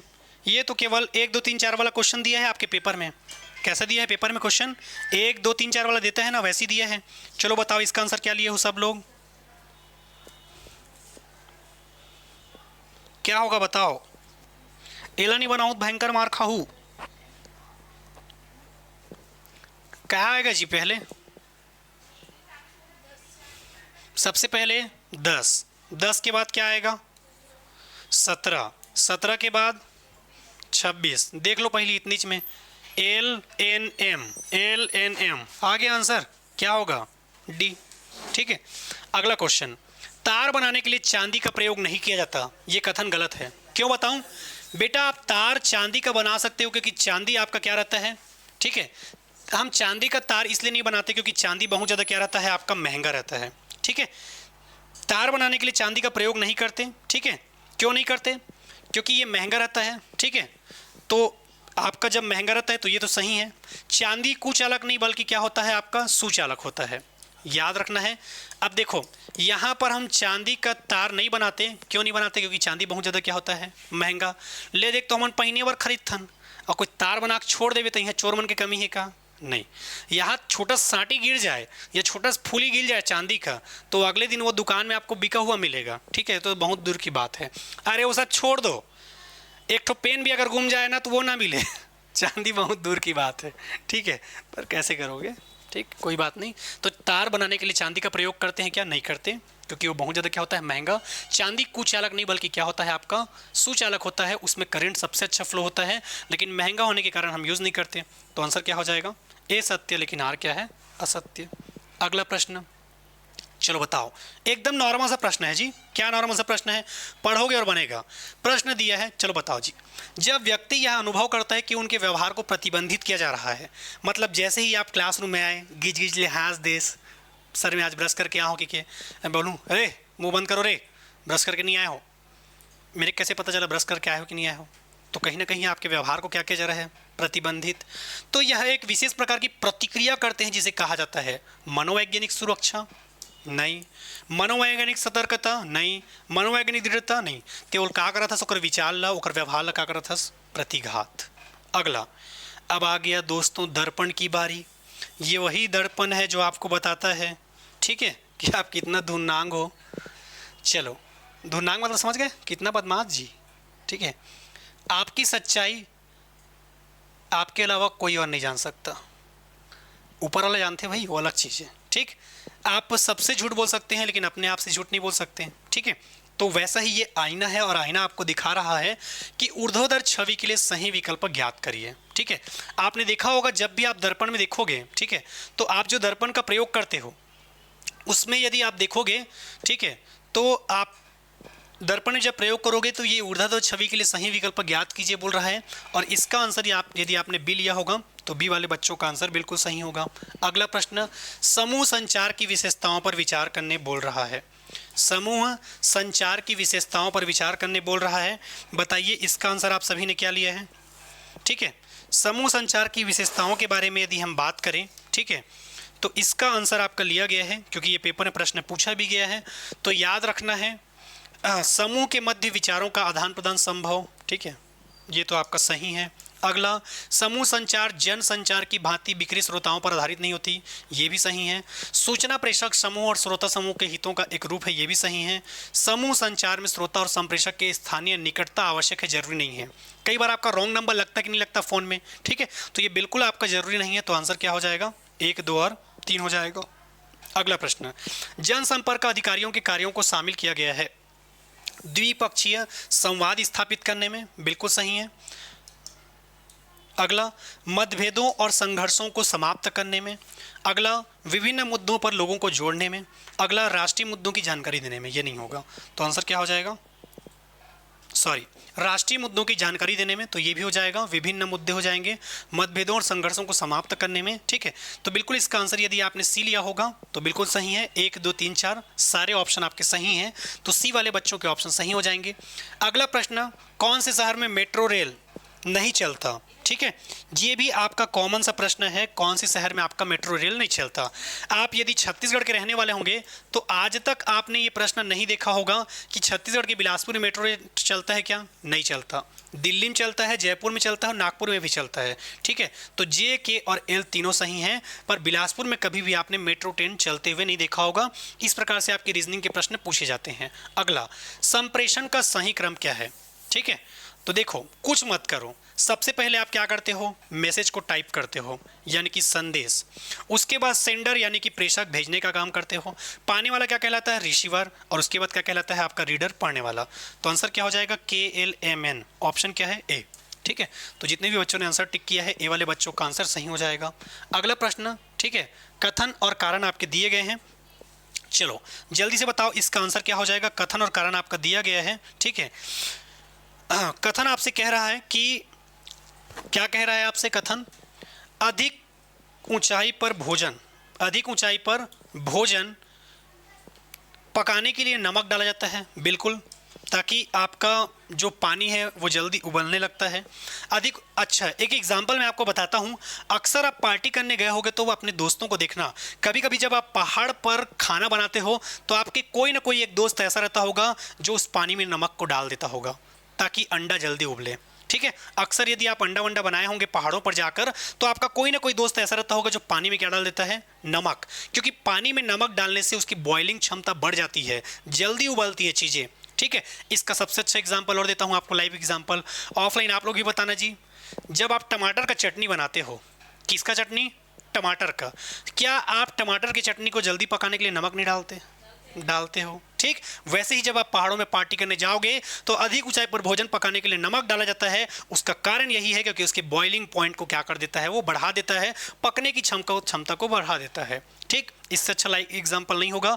अधिक ऊंचाई पर तापमान कम हो जाता है, बिल्कुल ये भी सही है। तो ए और आर सही है और आर की सही क्या करता है, आपका व्याख्या करता है।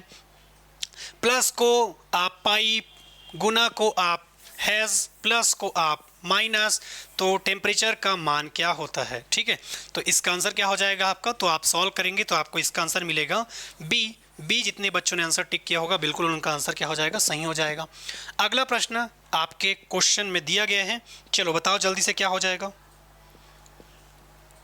क्वेश्चन आपका दिया गया है, आप विश्वविद्यालय के प्रमुख हैं, ठीक है, यानी कि आप कुलपति हैं, तथा आपके छात्र संघ ने शिकायत रखी है विश्वविद्यालय में आयोजित परीक्षाओं की अनियमितताएं हो रही है। ऐसी स्थिति में आप क्या करेंगे। छात्र संघ की प्रतिक्रिया की अनियमितताओं को ठोस साक्ष्य रखेंगे, ठीक है, ये तो आपका सही नहीं है। अगला, ओहो, एक परिपत्र जारी कर रहे थे जिसमें साफ साफ लिखा हो कि अनियमितताओं के दोषी लोगों के खिलाफ सख्त कार्रवाई होगी। नहीं, सबसे पहले आपका काम है एक जांच समिति का गठन करेंगे और वो समिति आपका पूरा जांच ब्यौरा फिर आपके पास पेश करेगी और उस आधार पे फिर आप सजा देंगे, ठीक है। ये आपका कॉमन सेंस बेस्ड वाला प्रश्न था। अगला प्रश्न दिया हुआ है, प्लस को प्लस, ठीक है, प्लस को प्लस, प्लस का अर्थ होता है माइनस, प्लस गुना का अर्थ माइनस तथा प्लस का अर्थ गुना होता है, तो उनकी व्यंजक का मान क्या होगा। ये क्वेश्चन जब आप सॉल्व करेंगे तो आपका आंसर आपको मिलेगा बी 105 हो जाएगा और जितने बच्चों ने आंसर टिक किया है बिल्कुल आंसर क्या हो जाएगा, सही हो जाएगा। अगला प्रश्न क्या है आपका, ठीक है, नीचे बनी आकृतियों में कुल कितने कोण है पूछा है। क्या पूछा है, कुल कितने कोण है पूछा है। तो ऑप्शन आपके सामने दिया हुआ है, ठीक है। त्रिभुजों में कुल कितने कोण होते हैं, ये काउंटिंग करने वाला सिस्टम आपको पढ़ाया जाता है जब आप रीजनिंग सॉल्व करते हैं। तो फिलहाल इसका आंसर यदि आपने 12 टिक किया है तो बिल्कुल आपका आंसर क्या हो जाएगा, सही हो जाएगा। अगला प्रश्न दिया है, ठीक है, 3 सेंटीमीटर के एक घन को 1 सेंटीमीटर छोटे घनों में विभाजित करने के लिए आपको कह रहा है। तो छोटे घनों की संख्या 27, ये आपके नॉर्मल कॉन्सेप्ट हैं जो क्लास में पढ़ाए जाते हैं। केंद्रीय घनों की संख्या, मध्य घन की संख्या, ये भी सही है। भीतरी घन की संख्या 1 होती है, ये गलत है आपका, ठीक है। तो यदि आपने आंसर टिक किया होगा, रुकिए सॉरी ना, 3 सेंटीमीटर के एक घन को 1 सेंटीमीटर भुजा वाले छोटे घनों में विभाजित किया जाता है, तो छोटे घनों की संख्या होती है 27, ये तो सही है। मध्य घन की संख्या, सॉरी, केंद्रीय घनों की संख्या होती है 6, मध्य घन की संख्या 10 होती है, ये कथन आपका गलत है। भीतरी केंद्रीय घनों की संख्या 1 होती है।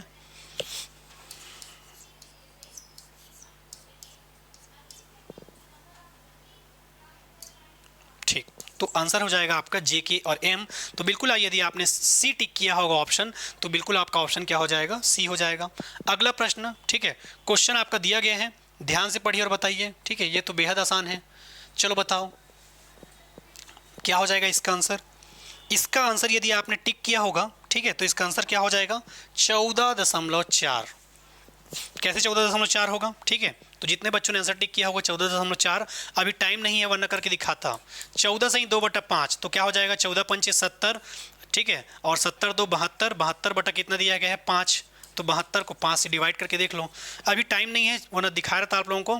5 एकम 5, कितना बचा 2, 5 चौक 20, कितना बचा 2, दशमलव लगेगा 0, 5 चौक 20, 14.4। तो जितने बच्चों ने आंसर टिक किया है बी होगा। चूंकि आज हमारे पास टाइम थोड़ा सा कम है तो मुझे केवल आंसर बताते बताते निकलना होगा, ठीक है, वरना हम आपको सॉल्व करते हुए दिखाते हैं, ठीक है। अब इसका आंसर यदि आपने टिक किया होगा 20, ठीक है, एक कार की चाल 72 किलोमीटर प्रति सेकंड है, इसकी चाल किलोमीटर प्रति तो 20 मीटर प्रति सेकंड। इसका आंसर 20 कैसे निकलेगा ये मैं बता तो सकता हूं, पर टाइम की थोड़ी सी कमी है, चलो थोड़ा सा दिखा देता हूं, ठीक है। 72 किलोमीटर प्रति सेकंड दिया है और आप इसके जब चाल मीटर प्रति सेकंड में बदलते हैं तो ये क्या हो जाता है, 5/18 से मल्टीप्लाई करना होता है, तो 18 चौक 72 और 5 चौक कितना हो जाएगा 20। तो ऐसे प्रश्न आपके बनते जाएंगे, ठीक है। चलिए, तो थोड़ा सा टाइम की कमी है तो केवल हम आंसर बस टिक करेंगे और कभी डिटेल में देखेंगे सबका सॉल्यूशन, ठीक है। संख्याओं का सही क्रम क्या होगा, चलिए बताइए। यहाँ पर आपका आ रहा है बॉड मास का रूल, ठीक है। बचपन में आपने पढ़ा होगा बॉड मास वाला रूल, और बॉड मास वाला जब रूल पढ़ेंगे तो सबसे पहले आपको क्या बताया जाता है, तो याद रखना है बी से ब्रैकेट, ओ से आपका विभाजित करने वाला, ठीक है, डी से आपका क्या हो जाएगा,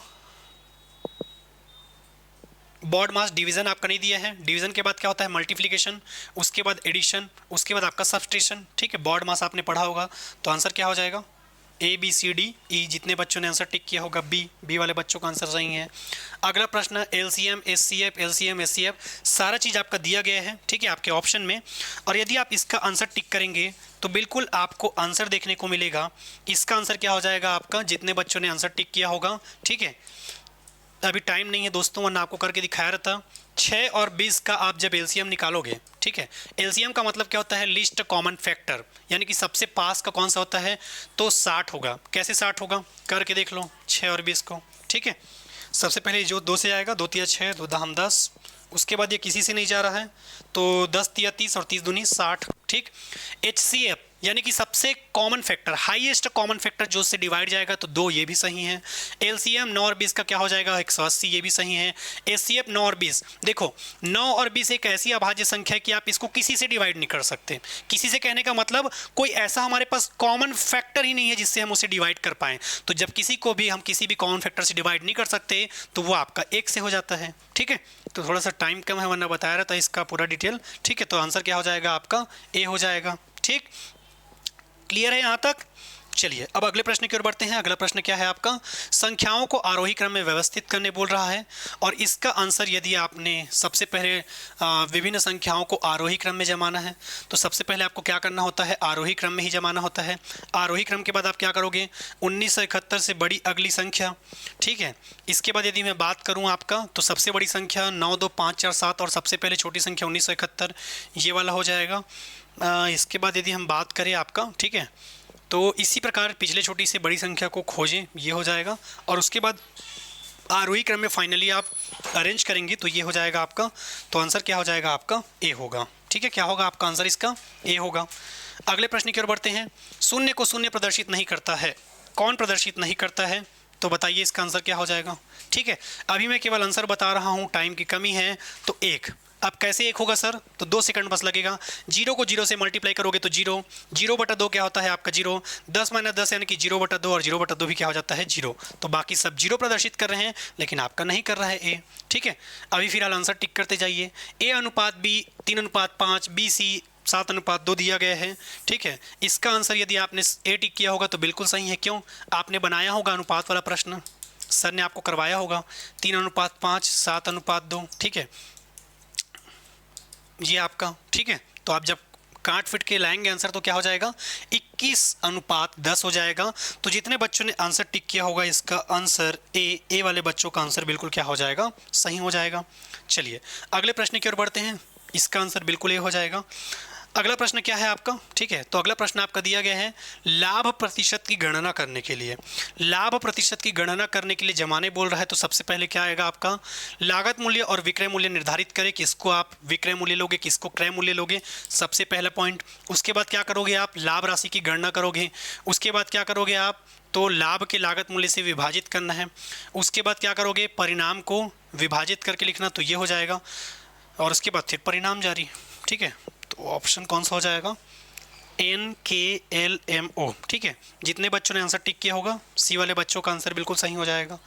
अगला प्रश्न, भिन्न को दशमलव के रूप में व्यक्त करिए। ठीक है, ऐसे भी प्रश्न आपके पूछे गए थे और बेहद आसान थी ये प्रश्न। थोड़ा सा टाइम लगता दोस्तों आप सभी को ये प्रश्न बनाने में, पर प्रश्न का लेवल अच्छा खासा था, अच्छा प्रश्न दिया गया था। ठीक है, फिलहाल यदि हम बात करें तो इसका आंसर क्या हो जाएगा आपका। ठीक है, भिन्न को दशमलव में बदलने बोल रहा है, तो आप अलग अलग को डिवाइड करके देखेंगे तो इसका आंसर निकलते जाएगा। ठीक है, सबसे पहले यदि हम बात करें तो अलग अलग को आप क्या करके देखते जाना, डिवाइड कर करके देखते जाना, और डिवाइड कर करके आप जब देखते जाओगे तो इसका आंसर क्या हो जाएगा, बी। ठीक है सर, कैसे भी होगा एक कन करके बता देना। तो आओ जरा देख लेते हैं। एम का क्या हो जाएगा, तो 25 से आपको 12 डिवाइड करना पड़ेगा। 25 से किसको डिवाइड करोगे, 12, तो 0.0 आ गया। 25 चौक कितना होता है, 100। ठीक है, ऐसे डिवाइड कर करके निकालोगे तो ऑप्शन क्या हो जाएगा आपका, बी हो जाएगा। अगला प्रश्न, किन्हीं दो धनात्मक पूर्णांकों ए और बी के लिए, किन्हीं दो धनात्मक पूर्णांकों ए और बी के लिए सही विकल्प का चयन करिए। और तीन संख्याओं का गुणनफल दिया गया है, ए बी एलसीएम। तीनों संख्याओं का गुणनफल उसके एचसीएफ और एलसीएम के गुणनफल के बराबर नहीं होता। ठीक है, तो ये आपके कंडीशन के ऊपर डिपेंड करता है। तो ए और आर दोनों तो सत्य है, लेकिन आर की सही व्याख्या नहीं है, क्योंकि वो क्वेश्चन के कंडीशन के ऊपर डिपेंड करता है। ए और बी दे दिया है, लेकिन हो सकता है वो डिजिट को चेंज कर दिया जाए, ये भी तो हो सकता है आपके साथ, तो ये हो जाएगा। अगला प्रश्न, 30 का 40% 12 के बराबर है। 30 का 40% किसके बराबर है, 12 के बराबर है। ठीक है, 30 का 40% 12 के बराबर है। 50 का 60% बराबर है आपके 30% के। 60 का 100% बराबर है 100% के। तो ऐसे जब आप ऑप्शन को सॉल्व करते जाएंगे, ठीक है, 8 का 8, तो सही विकल्प का जब आप चयन करेंगे तो कौन किसके बराबर है। ठीक है, ये प्रश्न बनाना कैसे मैं बस नॉर्मली बता दे रहा हूँ। 30 का 40% कितना है, बराबर है 12, करके देख लो। 2 शून्य 2 शून्य खत्म, 4 तिया 12, तो 12 बराबर 12। ऐसे जब आप करते जाएंगे तो आपका आंसर क्या हो जाएगा, जे और के आपको सही ऑप्शन के रूप में मिलेंगे। ठीक है, एक बार मैंने बनाने का तरीका आपको बता दिया है, अब आप लोग बना के एक बार ट्राई कर लेना। ठीक है, चलिए अगले प्रश्न की ओर बढ़ते हैं। अगला प्रश्न क्या कहता है आपका। ठीक है, अगला प्रश्न जो आपके स्क्रीन पर दिया गया है, 8 किताबों का 20 किताबों के अनुसार अनुपात बताइए बोला है। ठीक है, अभी थोड़ा सा टाइम का कमी है, वरना ये सब सॉल्व करके आपको दिखाया रहता हूँ। 8 किताबों का मूल्य किसके बराबर है बोल रहा है। ठीक है, चलो तो आओ जरा हम देखते हैं सही है कि नहीं आपका। ठीक, तो एक है आपका 8 किताबों का मूल्य 20 किताबों के मूल्य के बराबर है।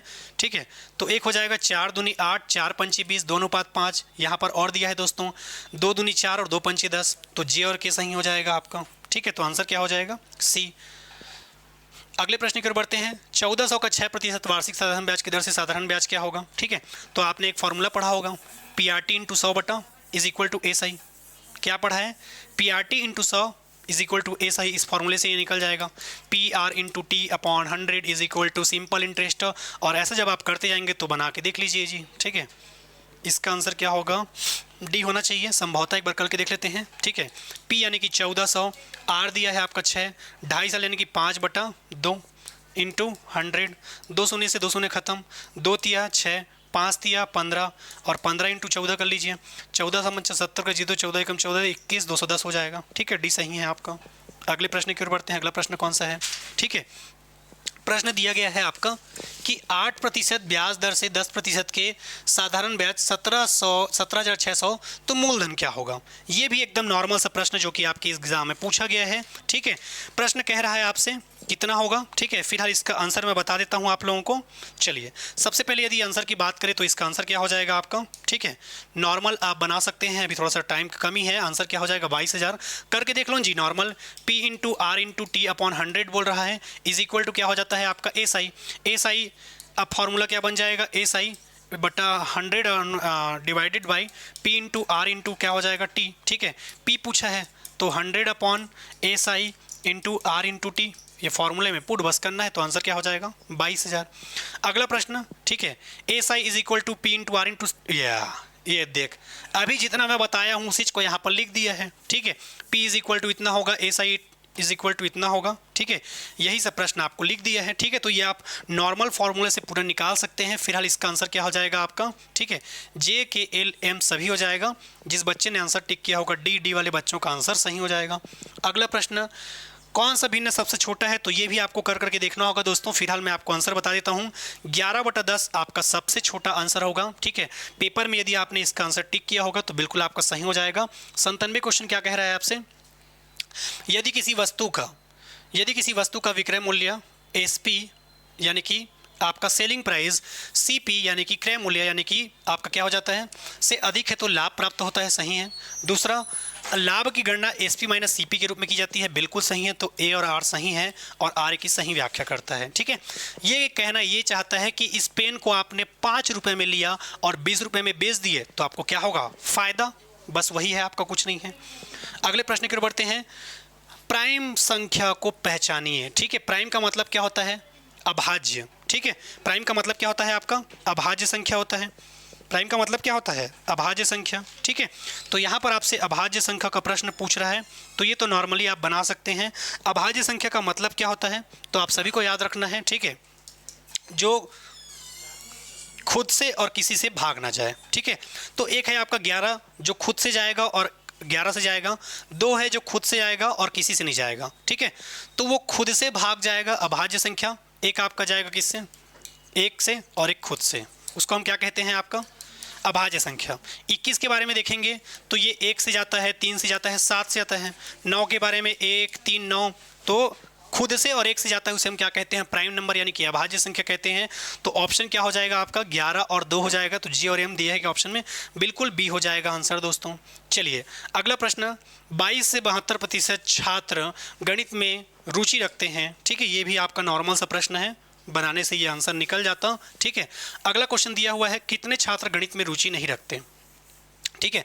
तो 25 छात्र हैं, जिसमें से कितने लोग गणित में रुचि रखते हैं, 72% लोग, यानी कि कितने लोग नहीं रखते आपके, तो 28% नहीं रखते। तो उस हिसाब से आप काउंट करोगे तो आपका आंसर क्या हो जाएगा, 7 हो जाएगा, ठीक है। चलिए आज का आखिरी प्रश्न जो कि आपके एग्जाम में दिया गया है और बिल्कुल यहाँ से प्रश्न पूछा भी जाता है, ठीक है। जब आपको क्लास में पढ़ाया जाता है तो यही कॉन्सेप्ट सबसे पहले बताया जाता है। सीपी के बारे में बोल रहा है, तो वह मूल्य जिस पर कोई वस्तु खरीदी जाती है, ठीक है। इसको इधर से बना देता हूँ तब आपसे बनेगा, चलो यहीं से मिला लो, ठीक है। अगला आपका विक्रय मूल्य यानी कि सेलिंग प्राइस, वह मूल्य जिस पर किसी वस्तु को बेची जाती है, ये बिल्कुल सही है। लाभ बराबर क्या होता है, विक्रय मूल्य और क्रय मूल्य का अंतर, ठीक है। तो सी का क्या हो जाएगा, सेकंड, और डी का क्या हो जाएगा, फोर्थ। तो आंसर क्या हो जाएगा आपका, ए हो जाएगा, ठीक है। चलिए अब कितने बच्चों का आंसर सही हुआ है, कितने बच्चों का आंसर गलत हुआ है, जल्दी से कमेंट करके बताएंगे। कितने प्रश्न के आंसर आपके सही आ रहे हैं, बिल्कुल आप सभी कमेंट करके बताएंगे। जाते जाते आप सभी को मैं बताना चाहता हूँ कि देखिए, पुलिस के एग्ज़ाम के बाद यदि कोई एग्ज़ाम बच जाता है तैयारी करने का, तो वो है सबसे अच्छा आपका सीजीपीएससी तिहार। कौन सा है आपका, सीजीपीएससी का तिहार है दोस्तों। इसमें केवल और केवल आपको प्लेटफॉर्म चार्ज करना है, प्लेटफॉर्म चार्ज पे करना है, बाकी ये कोर्स आपको निःशुल्क मिलेगा। सर इससे जुड़ने का हमको फ़ायदा क्या मिलेगा, तो आपका पुलिस का सिलेबस लगभग मैच खाता है आपके किससे, एसआई के एग्ज़ाम से। तो बिल्कुल एसआई का पेपर सीजीपीएससी ले रहा है दोस्तों, तो आप इस निःशुल्क क्लास से जुड़ सकते हैं, ठीक है।